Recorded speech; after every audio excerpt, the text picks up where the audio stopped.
बिल्लाहिमिनश्शैतानिर्रजीम बिस्मिल्लाहिर्रहमानिर्रहीम बलगल्लुला बिकमालिही कशफद्दुजा बिजमालिही हसनत जमीउ खिसालिही सल्लु अलैहि व आलिहि व सहाबिही व बारिक वसल्लिम अलैहि। अस्सलामु अलैकुम व रहमतुल्लाहि व बरकातुहू। नाज़रीन, मैं हूँ आपका दोस्त हकीम हाफ़िज़ मोहम्मद जवाद असलम। नाज़रीन, मैं सैफ़ी दुआ खाना की तरफ से आपकी खिदमत में आज फिर एक नए नुस्खे के साथ, एक नई टिप्स के साथ हाज़िर खिदमत हुआ हूँ। नाज़रीन, आज का जो मेरा नुस्खा है वो बहुत ही प्यारा है। वो मैदे को ताकत देने के लिए कब्ज़ कुशा भी है, पट्ठों को ताकत देता है और दूसरे दर्जे का गर्म है और पहले दर्जे में ये तर है। और क्या चीज़ मैं आपके साथ शेयर करने वाला हूँ वो है गुलकंद। गुलकंद आपने खुद अपने घर पे तैयार करनी है और सबसे अच्छी गुलकंद वो होती है जो ज़्यादा पुरानी हो। गुलकंद जो है वो 1 साल तक आप इस्तेमाल कर सकते हैं। ये बहुत ही प्यारी है, ये मैदे को ताकत देती है, पट्ठों को ताकत देती है, कब्ज़ कुशा है, बवासीर के मरीज़ों के लिए बहुत आला नुस्खा है। और जिनको कह आती है, उल्टी आती रहती है और हल्का फुल्का सा खून भी आ जाता है, उनके लिए ये बहुत ही प्यारी चीज़ है गुलकंद जो है। तो नाज़रीन, सबसे पहले जो चीज़ आपने लेनी है वो है गुलाब की पत्तियाँ। वो ताज़ी पत्तियाँ ले लें और उनको हाथों से मसल लें।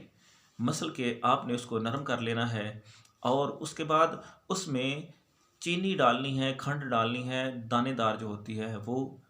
अगर आपने फूल की पत्तियाँ 1 पाव लेनी ली हैं तो आप इसमें गुलकंद जो है, चीनी जो है वो आपने आधा किलो डालनी है और ज़ोरदार हाथों से इसको मसलना है, यानी ये यकजान हो जाए।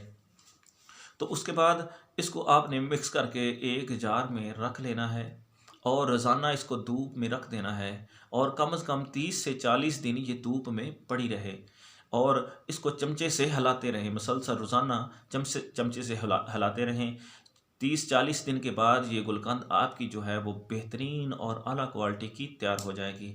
और उन मरीज़ों के लिए जो कहती हैं कि हमें हर वक्त कब्ज़ रहती है, तो उनको आप गर्म दूध के साथ इसका 1 से 2 चम्मच बड़ा जो है वो दे सकते हैं। इंशाअल्लाह उनकी कब्ज़ दूर हो जाएगी, क्योंकि ये गर्म है और तर गर्म दूसरे दर्जे में है और तर पहले दर्जे में है, यानी कि इससे जिस्म में तरी पैदा हो जाती है और गर्मी ये जिस्म को ताकत भी देता है। बहुत ही आला चीज़ है, बहुत ही प्यारी चीज़ है। आप इसको खुद घर पे बना सकते हैं। बहुत ही आसान और प्यारा तरीका है इसको बनाने का, कोई मुश्किल नहीं। आप खुद घर में तैयार करें और इसको इस्तेमाल करें, क्योंकि बाज़ार से मिली हुई चीज़ों में डाउट होता है कि ये असल है या नकल है। तो इस परेशानी को ख़त्म करने के लिए बहुत ही आसान तरीके से मैंने आपको ये नुस्खा बताया है। आप इसको घर में तैयार कर सकते हैं। और भी कई तरीके हैं इसको बनाने के, लेकिन सबसे अच्छा और प्यारा तरीका जो मैंने आपके साथ शेयर किया है, क्योंकि अल्लाह रब्बुल इज़्ज़त ने सूरज की रोशनी में विटामिन D3 रखी है, यानी हड्डियों की कमज़ोरी के लिए, जो हड्डियों में रोगन की कमी बन जाती है वो रखा हुआ है। तो जब धूप इस पे पड़ेगी तो अल्लाह रब्बुल इज़्ज़त के हुक्म से, इसकी सूरज की रोशनी के पड़ने की वजह से इसमें विटामिन D भी आ जाएगा। और ये बहुत ही प्यारा तरीका है। तरीके तो और भी हैं गुलकंद बनाने के, लेकिन सबसे अच्छा और बेहतरीन तरीका जो है वो ये है। और इसको आप ख़ुद बनाएं और इस्तेमाल करें। जो मैदे के मरीज़ हैं उनके लिए भी, जो जिगर के मरीज़ हैं उनके लिए भी, ये जिस्म को भी ताकत देगा, पट्ठों को भी ताकत देगा, आपके जिस्म को ये तरोताज़गी बख्श देगा और मैदा फूल की तरह नरम और मुलायम हो जाएगा। तो नाज़रीन, आप ये मेरा नुस्खा लाजमी तौर पे बनाएं और इस्तेमाल करें। और अगर आपने अभी तक मेरे चैनल को लाइक और शेयर नहीं किया तो इसको लाजमी तौर पर लाइक और शेयर करें, ताकि दुखी इंसानियत की खिदमत हो सके और दूसरों तक भी ये नुस्खा जा सके और सदका जारिया आपके लिए और मेरे लिए भी बन सके। तो नाज़रीन, अगर आपने इसको सब्सक्राइब नहीं किया तो इसको लाजमी तौर पर सब्सक्राइब कर लें, ताकि रोज़ाना नई से नई वीडियोज़ आपको मिलती रहें।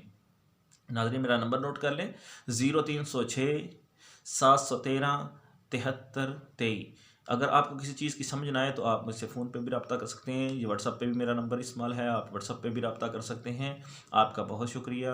अल्लाह हाफ़िज़। अस्सलामु अलैकुम व रहमतुल्लाहि व बरकातुहू।